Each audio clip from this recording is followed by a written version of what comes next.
Shalom. Selamat siang bro and sis sekalian. Apa kabar hari ini? Saya percaya kita semua dalam keadaan sehat. Mungkin dari bro and sis ada yang sakit, tetaplah mengikuti protokol kesehatan. Jangan lupa minum obat bro and sis.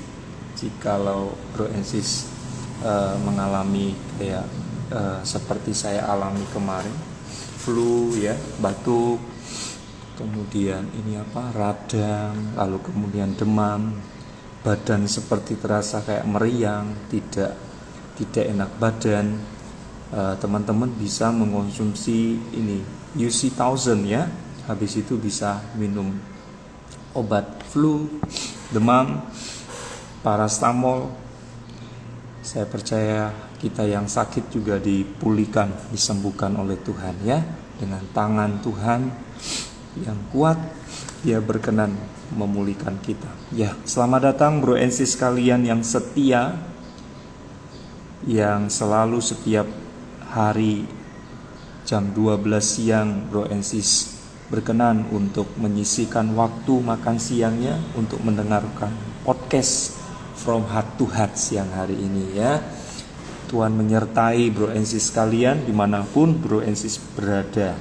Ya, hari ini kita akan tetap membahas tentang manusia rohani. Ya, episode yang kedua, saudara ya. Hari ini kita akan diberkati hamba Tuhan dari Semarang, saudara. Nggak usah jauh-jauh ya, saudara. Beliau ini udah familiar ya, Bapak Samuel Widayanto. Kita hari ini akan membahas bagaimana anak-anak muda bisa memiliki pikiran Kristus. Karena ciri-ciri kita sebagai manusia rohani yaitu memiliki pikiran Kristus. Di dalam 1 Korintus pasal 2 ayat 16. Ya, selamat datang, selamat bergabung bro and sis sekalian yang dikasihi Tuhan. Bro Ekin, selamat datang. Sis aku cantik mi. Tuhan memberkati kita semua ya. Terima kasih sudah berkenan mampir dalam podcast kita siang hari ini. Sambil kita menunggu narasumber kita ya, sebelumnya mari kita berdoa ya. Sama-sama kita berdoa terlebih dahulu. Bapa di dalam surga, terima kasih untuk kesempatan siang hari ini. Engkau masih memberikan kami kesehatan, Engkau masih memberikan kami kekuatan, Engkau masih memberikan kami hikmat, akal budi di awal bulan Desember 2022. Di penghujung tahun 2022 ini kami tetap melihat bukti kebesaran-Mu sangat nyata dalam kehidupan kami Tuhan. Sangat nyata dalam keluarga kami, sangat nyata dalam pekerjaan kami, sangat nyata dalam pelayanan kami. Kami sangat mengucap syukur semusim kehidupan kami Engkau tetap ada bersama-sama dengan kami. Dan biarlah siang hari ini izinkan kami untuk merenungkan firman Tuhan yang akan disampaikan oleh hamba-Mu Bapak Pastor Samuel Widayanto yang sebentar akan masuk dalam podcast siang hari ini. Tuhan berkatilah program kami setiap hari pada pukul 12 siang dalam program From Heart to Heart. Kiranya juga Tuhan berkenan memberkati media ini sehingga bisa menjangkau anak-anak muda yang tidak terlayani, menjangkau anak-anak muda yang sudah lama tidak datang ke gereja, yang sudah lama tidak datang dalam komunitas, yang sudah lama tidak datang bergabung dalam persekutuan-persekutuan. Tuhan tolonglah pakai media ini untuk menjangkau orang-orang yang di luar sana yang masih belum banyak terlayani. Terima kasih Tuhan, beracaralah Engkau dalam podcast kami siang hari ini. Kiranya kami semua yang menyaksikan siaran siang hari ini boleh diberkati, boleh dipulihkan, boleh diteguhkan, boleh ditegur, dinasihati oleh firman Tuhan. Terima kasih banyak Tuhan. Kami sambut akan firman-Mu dengan penuh pengucapan syukur. Haleluya, haleluya. Amin. Sekali lagi shalom, bro and sis sekalian, apa kabar hari ini? Saya percaya di hari yang baru, ya, kita memiliki sebuah gairah yang baru, ya, semangat yang baru, spirit yang baru, cinta yang baru, kasih yang baru. Kepada siapa itu kita berikan? Tidak lain dan tidak bukan, harus kita persembahkan hanya kepada Tuhan, orang-orang terdekat kita, ya, biar melalui hidup kita ada surya kehidupan yang mereka bisa lihat, ada surya kehidupan yang mereka bisa teladani dari hidup kita, saudara. Ya, sambil kita menunggu narasumber kita, sebagai informasi, mohon maaf sebelumnya, saudara, narasumber kita Pak Samuel akan terlambat masuk, ya, karena beliau harus menjemput anak pulang sekolah. Jadi saya akan mengawali terlebih dahulu, saudara, sambil kita menunggu Bapak Samuel untuk bisa masuk memberkati kita dalam podcast kita siang hari ini, ya. Mari saya ajak kita semua untuk membaca di dalam 1 Korintus. Mari teman-teman yang ada Alkitab suci atau Alkitab yang ada di handphone boleh dibuka, kita baca bersama-sama. Nats siang hari ini kita ambil dari 1 Korintus pasal 2 ayat yang ke-16, saudara, ya. Kalau kemarin kita membahas manusia rohani episode yang pertama, hari ini kita akan membahas manusia rohani episode yang kedua. Jadi kita berseri, saudara, ya.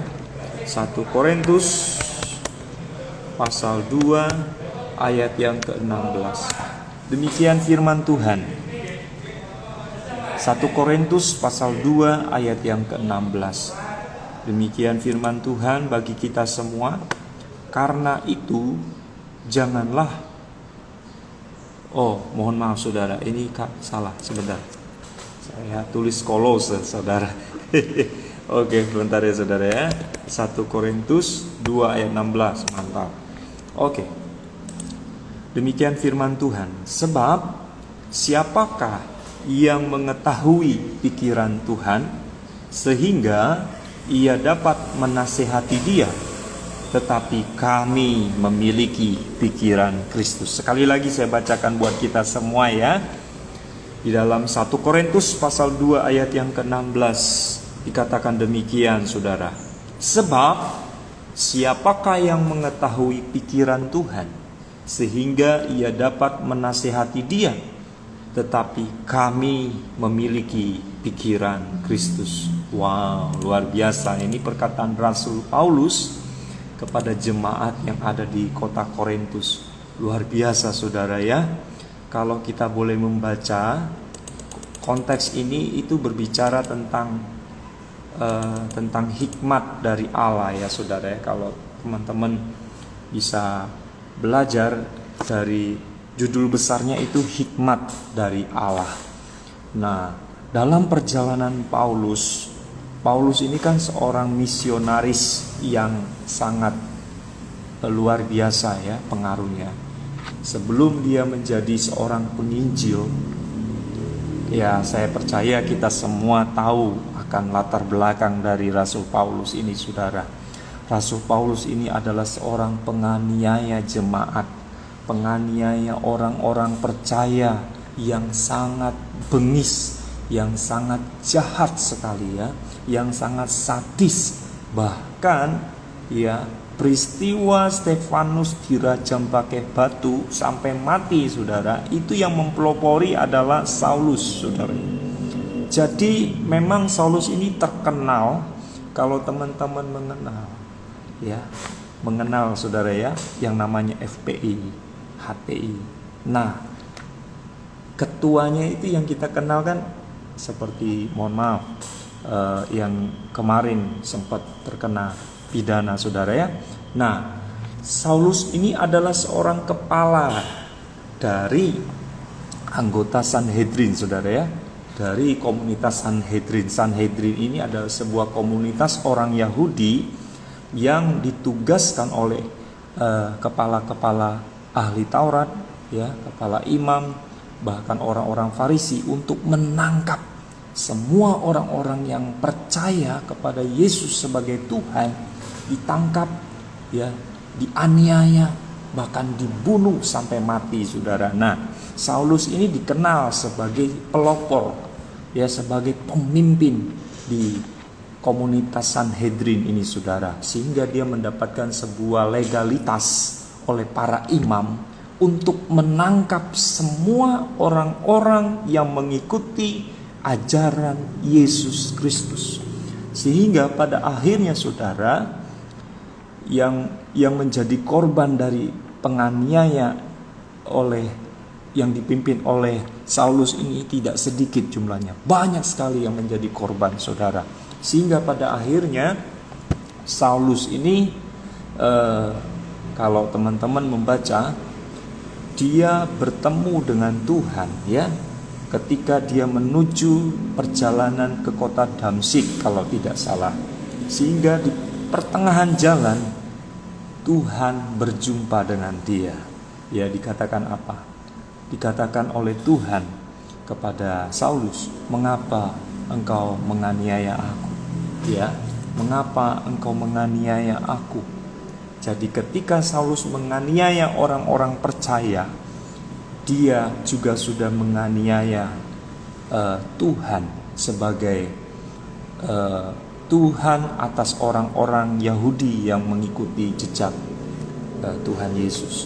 Sehingga Saulus saat itu kondisinya tidak berdaya, saudara, sampai matanya dibuat oleh Tuhan buta, sehingga dia tidak bisa melihat, sehingga dia tidak bisa melihat sekelilingnya. Bahkan teman yang bersama-sama dengan dia untuk pergi ke kota Damsyik heran, saudara, terheran-heran, kok kenapa si Saulus ini sampai buta, bahkan tidak sampai tidak bisa melihat, saudara. Inilah hebatnya Tuhan kita. Tuhan tidak melihat latar belakang siapa kita. Tuhan tidak melihat kita ini dari mana, dari suku mana, ya, dari budaya mana, ya, dari bahasa apa, tidak. Tuhan justru bisa pakai siapa saja, termasuk Saulus ini, untuk menjadi seorang pelayan Tuhan. Luar biasanya Tuhan kita, tidak tanggung-tanggung. Tuhan bukan mengambil yang ecek-ecek, saudara, tetapi Tuhan mengambil Saulus. Kenapa Saulus? Saulus sudah terkenal dia adalah seorang murid dari Gamaliel. Gamaliel itu jadi guru daripada Saulus, saudara.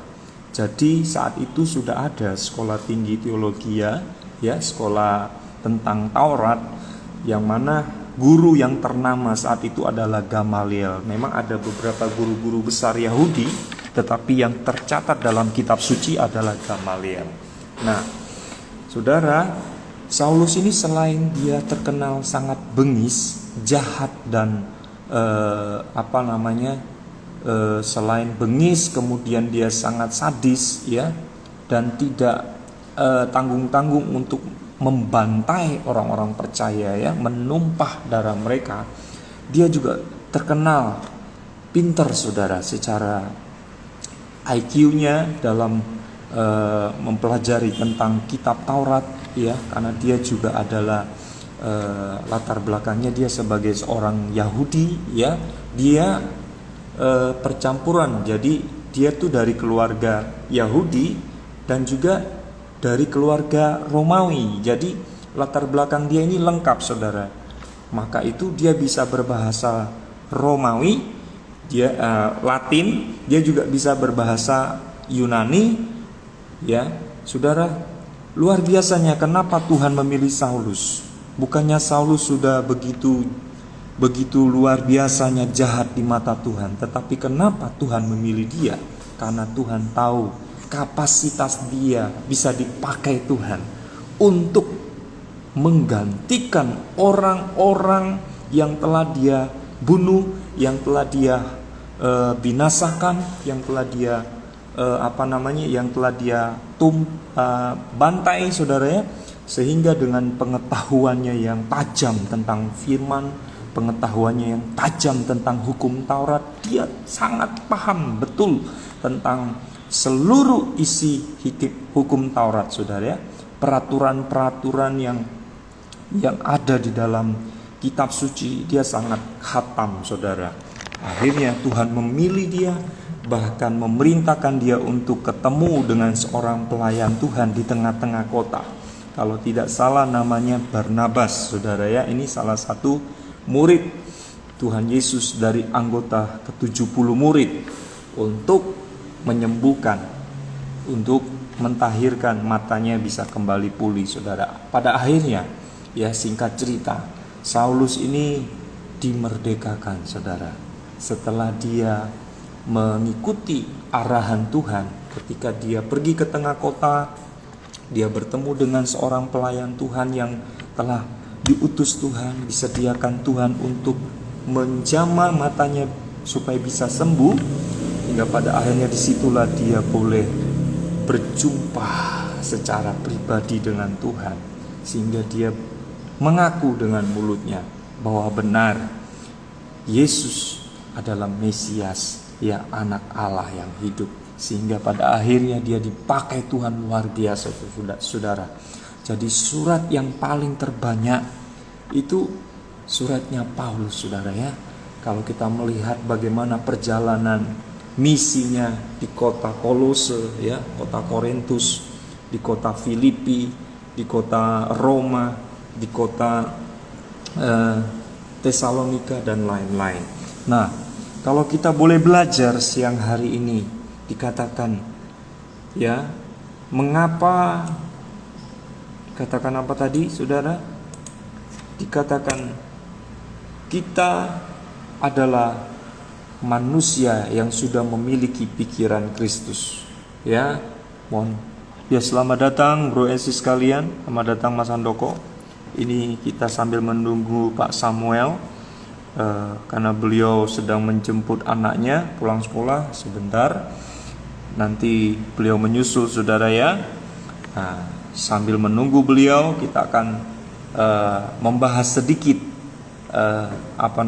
latar belakang dari Paulus, saudara ya. Nah, saya lanjutkan, saudara. Jadi perjalanan Paulus ketika dia memberitakan Injil di berbagai kota, di berbagai tempat, di berbagai desa, dia selalu melakukan yang namanya pendekatan, saudara ya. Tidak ucuk-ucuk dia langsung beritakan Injil door to door, tidak. Tetapi dia melakukan kontekstual, dia melakukan yang namanya pendekatan budaya, pendekatan bahasa, pendekatan kebiasaan-kebiasaan orang-orang setempat, sehingga pada akhirnya di dalam pemberitaan Injilnya pun dia tegas, saudara ya. Termasuk di ayat yang ke-16 yang sudah kita baca ini ya.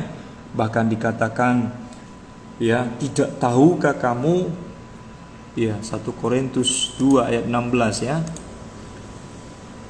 Sebentar, saudara, agak hilang, saudara. Oke.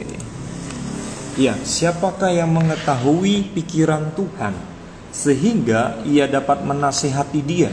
Tetapi kami memiliki pikiran Kristus. Kalau kita membaca nats ini secara lengkap, nats ini dibedakan menjadi sebuah perbandingan bahwa ada manusia duniawi, ada manusia rohani, ya, seperti yang disampaikan oleh Bro Iwan kemarin. Kalau beliau mengambil sebuah peribahasa manusia rohana dan manusia rohani, saudara ya. Tapi memang konteks ini adalah seperti yang saya sampaikan sebelumnya, ini berbicara tentang hikmat yang benar.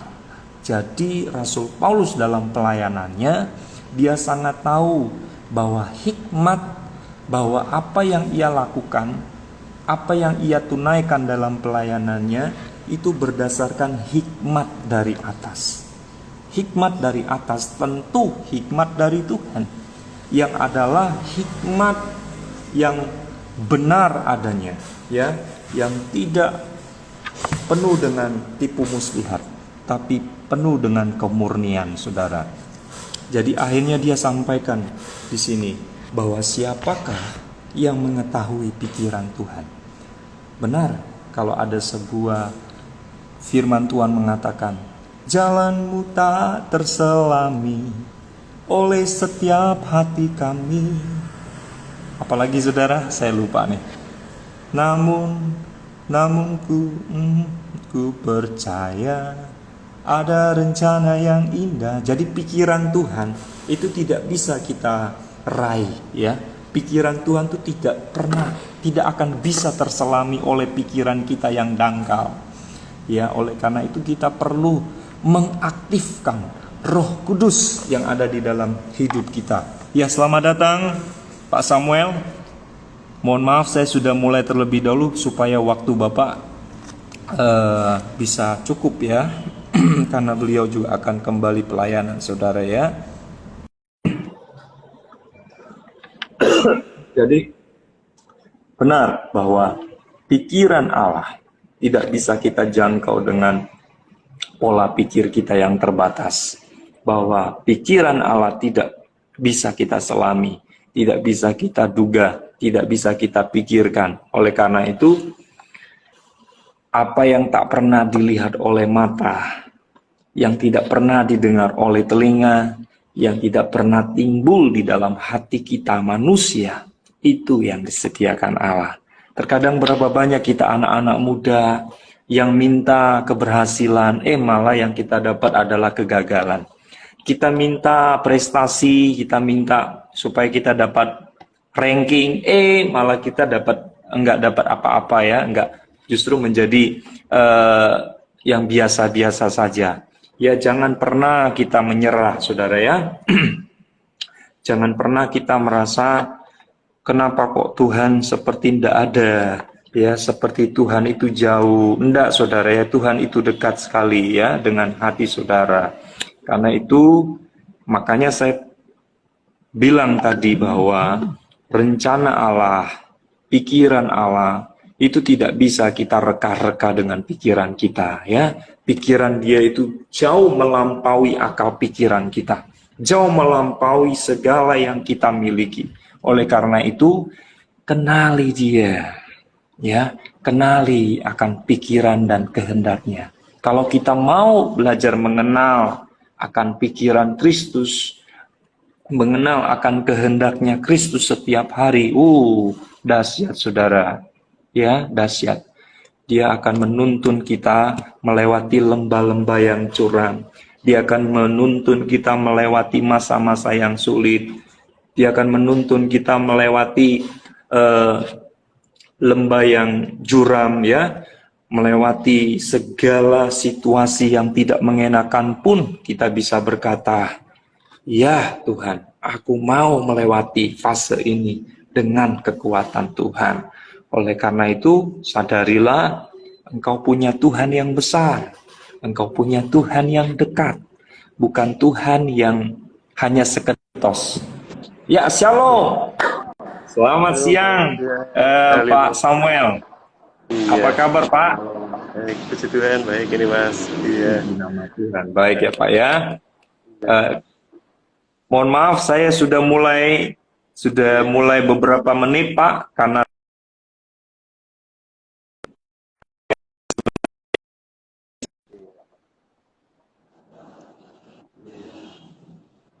maaf, tadi saya sudah memulai dengan doa dan memulai dengan beberapa. Mungkin nanti Pak Samuel bisa menambahkan apa yang dimaksudkan.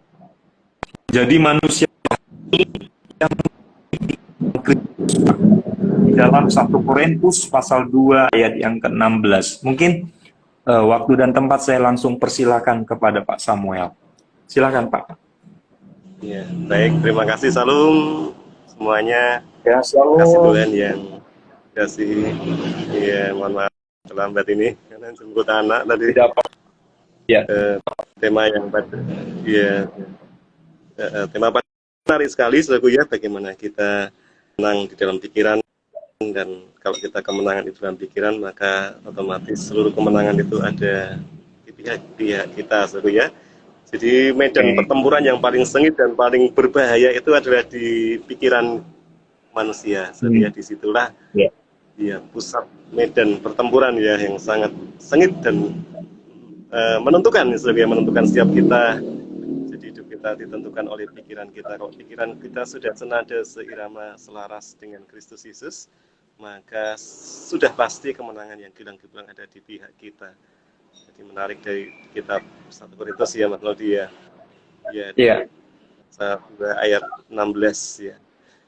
Nah, saudaraku, kitab Korintus ini ditulis Rasul Paulus waktu perjalanan misinya yang ketiga ya, waktu beliau berada di kota Efesus ya, untuk memberikan nasihat kepada jemaat di Korintus ya. Kita ketahui Korintus ini adalah jemaat di wilayah Yunani ini.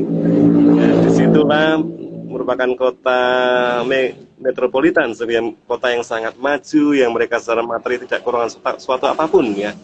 Tetapi secara kehidupan, secara kehidupan beretika, ya bermasyarakat, mereka sangat jatuh dalam berbagai amoralitas, ya jatuh dalam berbagai kehidupan yang tidak kudus, ya saudara. Karena kita ketahui orang-orang di Korintus ini adalah para penyembah berhala, saudara. Mereka yang mengandalkan dewa-dewi mereka, saudara. Sehingga Rasul Paulus ya menegur akan kehidupan orang-orang Korintus ya. Kita ketahui Rasul Paulus bersama Priscilla dan Aquila yang mengunjungi kota Korintus ini pada perjalanan misi yang kedua, saudara ya.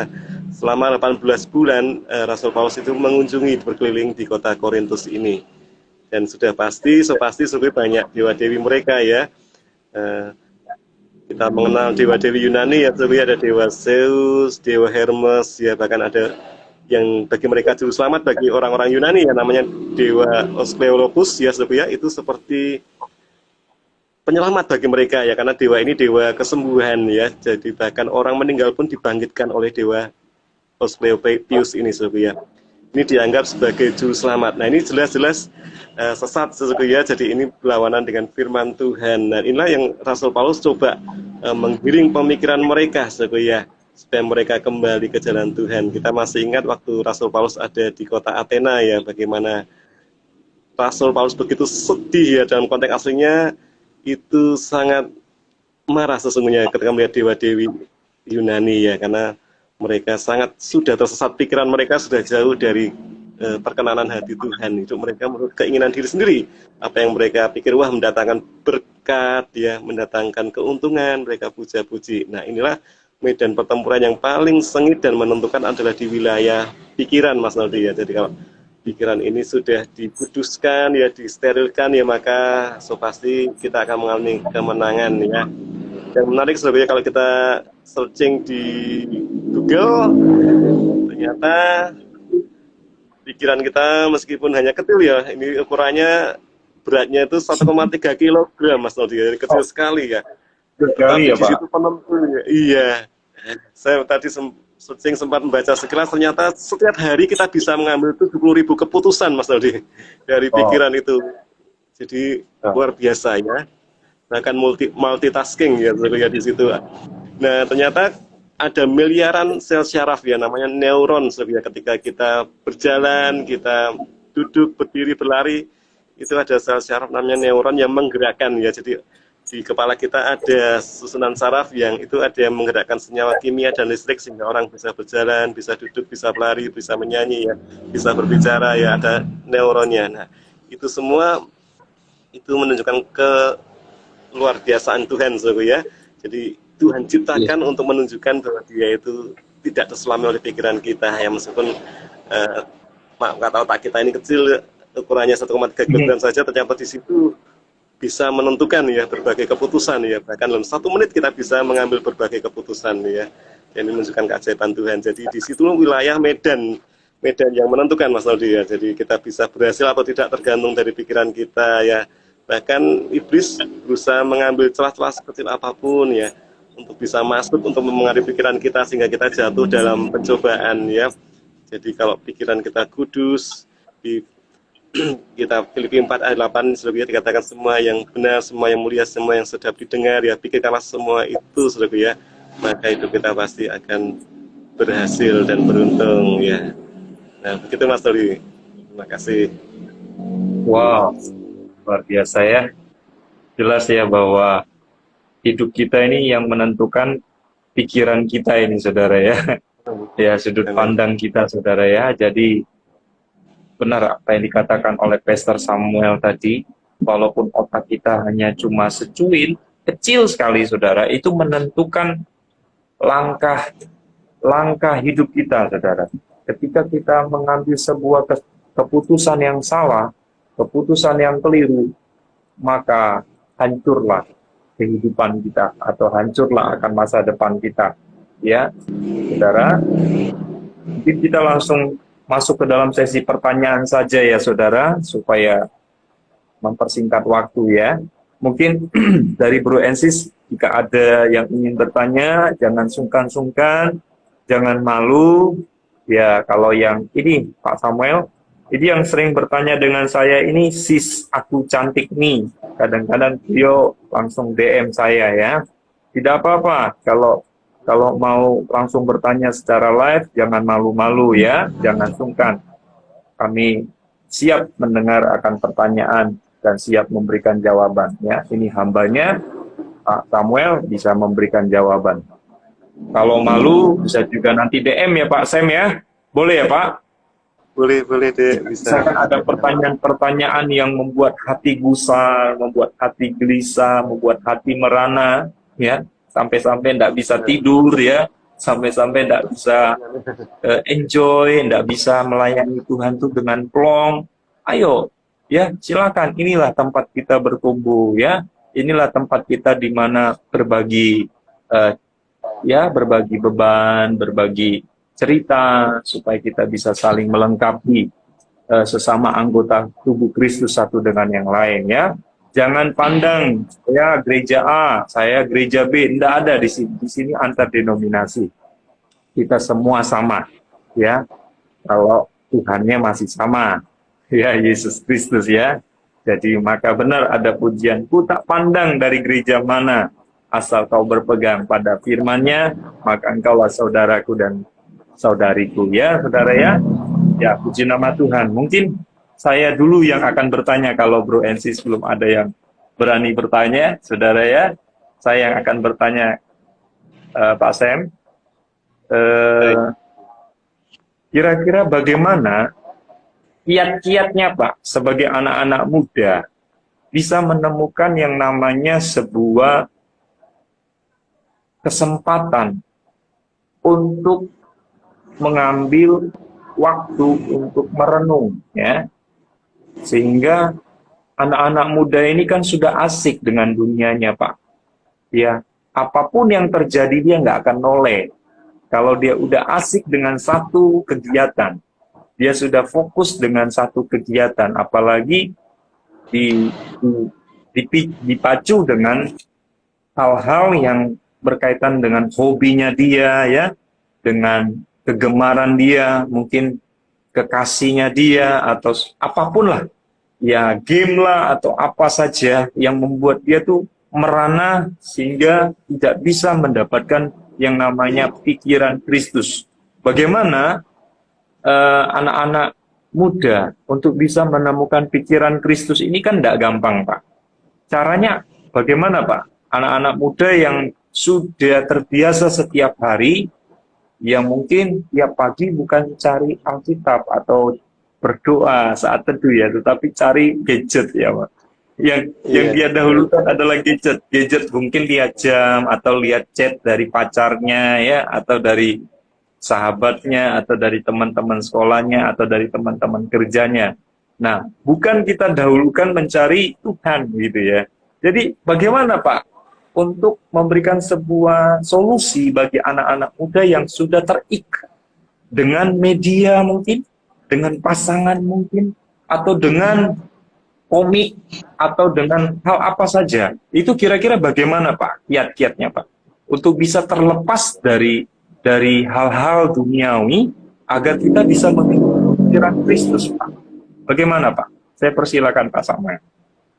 Menarik sekali pertanyaannya Mas Aldi. Jadi memang sebagai anak muda kita harus ya bisa menemukan mutiara di antara pasir-pasir, ya, bukan menghancurkan mutiara menjadi pasir ya, tapi sekali lagi anak-anak muda kita harus menemukan mutiara di antara pasir-pasir itu dan bukan menghancurkan mutiara menjadi pasir. So, artinya begini, so, kita harus menemukan sesuatu yang lebih berharga daripada yang sifatnya fana ya.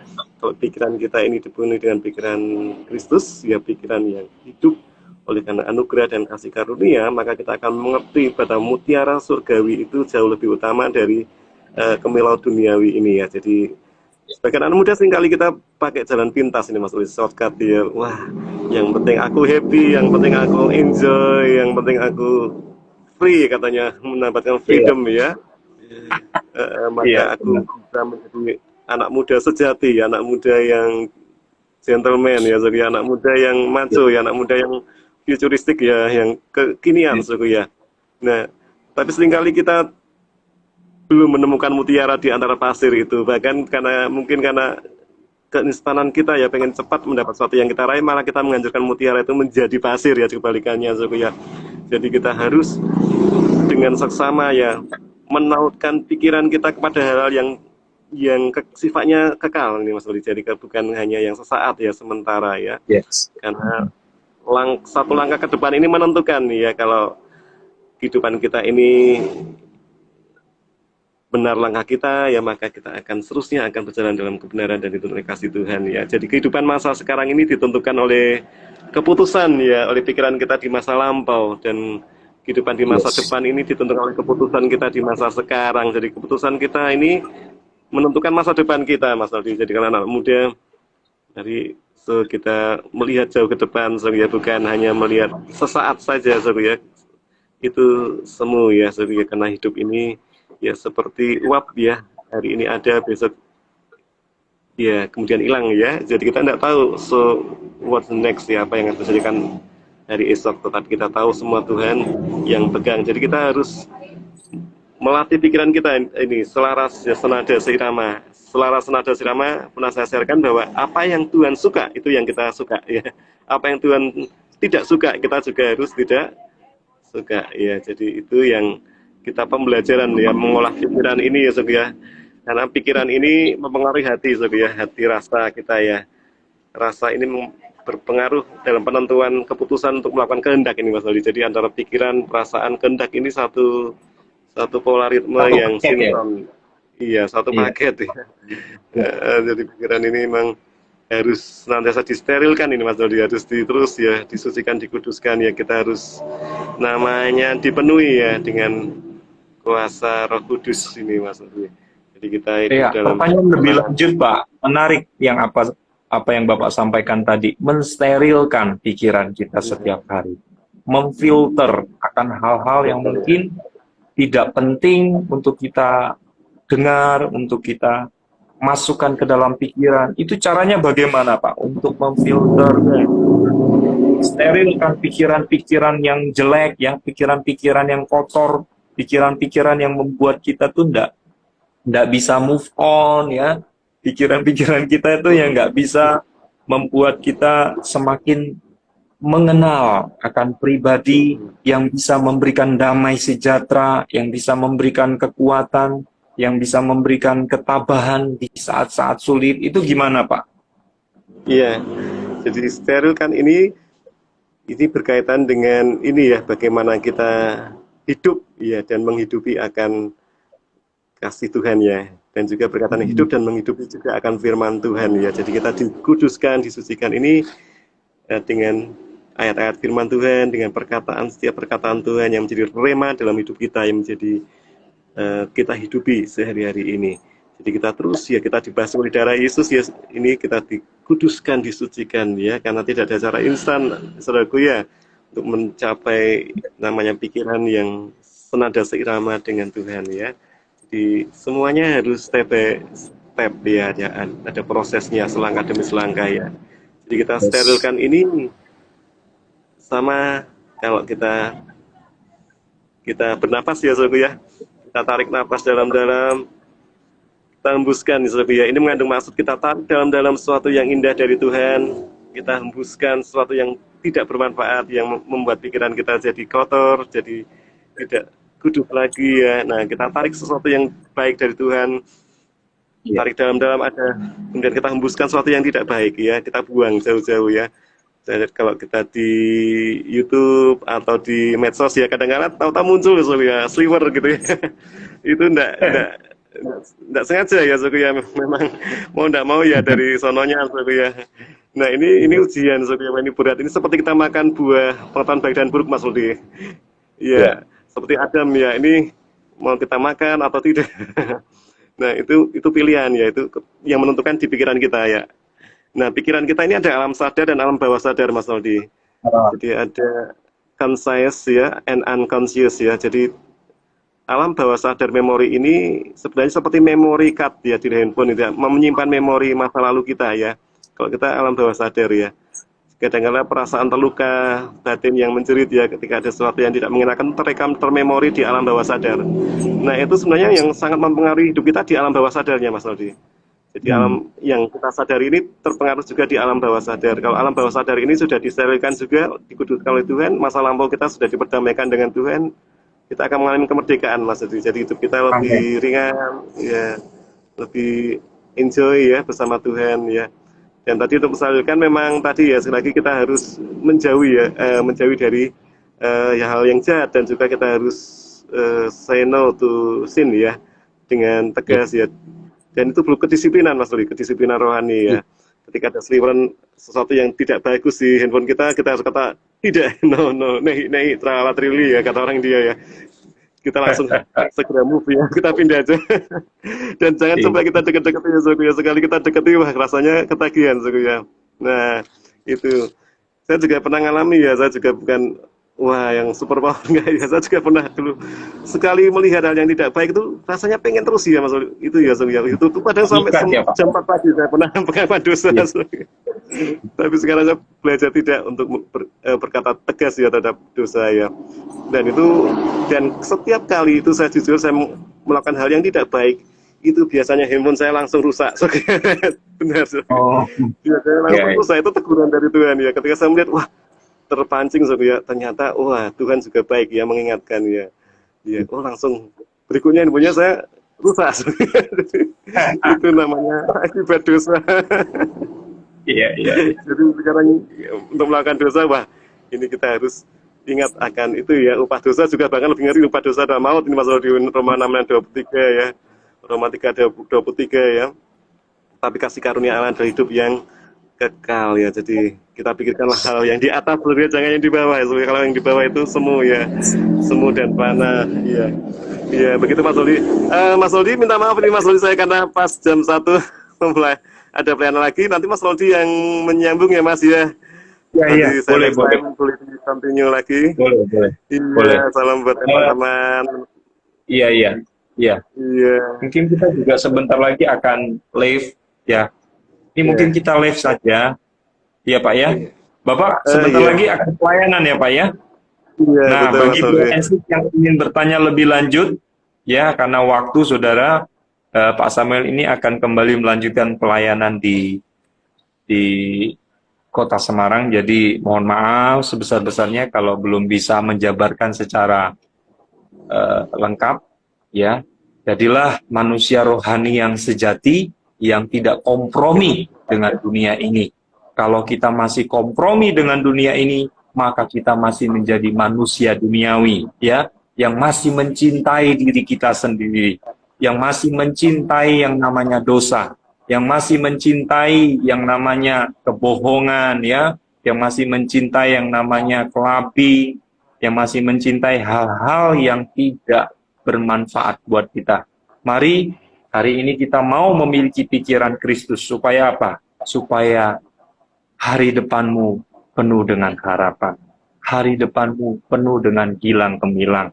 Oleh karena apa? Oleh karena engkau tetap dalam kebenaran. Ya, bukan lagi menurut apa kata dunia, tetapi apa kata Tuhan. Ya, puji nama Tuhan. Kita tutup ya Pak. Mungkin ada closing dari Pak Samuel. Habis itu kita langsung tutup dalam doa. Saya persilakan Pak Samuel untuk memberikan closing. Baik. Jadi siang hari ini kita sama-sama berjuang ya untuk hidup di dalam kekudusan, dalam pikiran yang sudah disterilkan tadi ya, dibawa oleh Ya, dalam Tuhan, karena kita ini dari kemuliaan ya, kita harus kembali kemuliaan, kita dari roh akan kembali ke roh, sampai kita dari roh, kita mengakhiri dengan daging ya, mengakhiri juga Amin. di dalam roh ya. Baik, kita akan berdoa ya Mas Lodi ya, kita sama-sama ya, Ya, kita silakan serahkan Pak. rekan-rekan kita. Ya. Tuhan Yesus, kami percaya program ini Engkau pakai Tuhan menjadi alat kemuliaan Tuhan. Anak-anak muda yang luar biasa Engkau bangkitkan sebagai pahlawan Allah yang gagah perkasa di kitab Yoel pasal 2 Tuhan. Tuhan akan membangkitkan teruna-teruna, mereka akan mendapat mimpi dan penglihatan. Mereka akan memulihkan hati anak-anak kepada Bapaknya. Di dalam nama Yesus termeterai dalam kuasa Roh Kudus-Mu. Pikiran kami dikuduskan, disterilkan oleh Amin. darah Yesus, darah yang mahal. Berkati Mas Noldi juga, urapi pelanannya Tuhan, berkati Tuhan dalam segala hal menjadi Yusuf di zaman modern. Berkati rekan-rekan kami dimanapun berada Tuhan, ada tangan Tuhan yang tak terlihat tetapi nyata kuasanya menolong mereka satu demi satu. Di dalam nama Yesus kami bisa berdoa, syukur terpuji namamu. Haleluya. Amin, amin, amin, amin. Amin, amin. Sekali lagi banyak terima kasih ya Pak Samuel. Maaf mengganggu waktu jam makan siang dan waktu pelayanannya. Selamat melayani Pak Sam. Tuhan memberkati. Ya. Ya, terima kasih banyak juga buat Bro and Sis yang sudah menyaksikan podcast yang hari ini. Saya percaya kita semua diberkati, kita semua disemangati oleh firman Tuhan, kita semakin bertumbuh di dalam pengenalan akan firman ya. Sekalipun waktu kita sangat singkat saudara, hanya 40 menit. Nah, saya tahu Bro and Sis juga punya aktivitas ya. Bro and Sis punya kegiatan di tempat kerja atau yang sekolah atau yang sedang berusaha ya. Sekali lagi terima kasih banyak buat kesetiaan dari Bro and Sis yang sudah setiap hari meluangkan waktu makan siangnya untuk mendengarkan podcast ini. Kiranya Tuhan menyertai dan menolong di mana Bro and Sis berada, dan apapun yang engkau alami tetaplah bersyukur ya. Karena Rasul Paulus pun menasihati kita, mengucap syukurlah dalam segala hal. Sebab itulah yang dikehendaki Allah bagi saya dan saudara ya. Sampai jumpa di lain kesempatan Bro and Sis. Tuhan Yesus memberkati kita semua. God bless you all. Shalom. Tuhan berkati Pak Sam. Hati-hati di jalan. Ya, God bless you all. Tuhan berkati.